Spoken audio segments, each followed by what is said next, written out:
ક્વોંટ તાલુકાના માણકા ગામે નવા રોડમાં ભ્રષ્ટાચારના આક્ષેપો થઈ રહ્યા છે। નવનિર્મિત ડામર રોડની હાલત જોઈને સ્થાનિક લોકોમાં ભારે આક્રોશ જોવા મળ્યો। 20 દિવસમાં જ હાથથી ડામરનો નવો રોડ ઉખડી જાય છે। વાહનોની અવરજવર થતા રોડ પરથી કાંકરીઓ ઉખડવાનું શરૂ થઈ જતું હોય છે। હલકી કક્ષાના કામમાં મોટા પાયે ભ્રષ્ટાચાર થયો હોય તેવો આરોપ લગાવવામાં આવી રહ્યો છે। ડુંગરાળ વિસ્તારમાં નવી આશા સાથે અહીં ડામર રોડ બનાવવામાં આવ્યો હતો, પરંતુ જવાબદાર એજન્સી સામે હવે તપાસ કરીને નવો રોડ બનાવાય તેવી માંગ ઉઠી છે। સરકારના વિકાસના દાવાઓ વચ્ચે કામની ગુણવત્તા સામે સવાલો ઉઠે છે।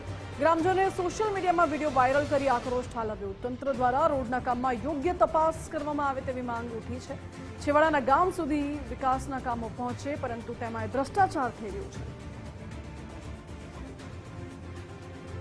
અનેક સવાલો ઉઠી રહ્યા છે કે માણકા ગામે રોડ બનાવવામાં આખરે આ ભ્રષ્ટાચાર કોણે આચર્યો છે?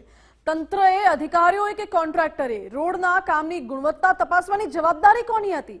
આ નબળું કામ કરનાર એજન્સી સામે આખરે કાર્યવાહી ક્યારે થશે? લોકોના ટેક્સના પૈસાનો આ પ્રકારે વેડફાટ થઈ રહ્યું છે। શું કોન્ટ્રાક્ટરે ડામરના બદલે શું વાપરીને આ રસ્તો બનાવ્યો હશે? અને શું માત્ર 20 દિવસમાં જ ડામર ઉખડી જાય? આવા ગંભીર સવાલ ઉઠી રહ્યા છે।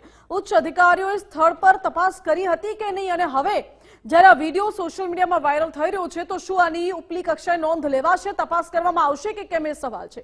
શું છેવાડાના ગામોમાં નબળું કામ ચલાવી લેવાશે?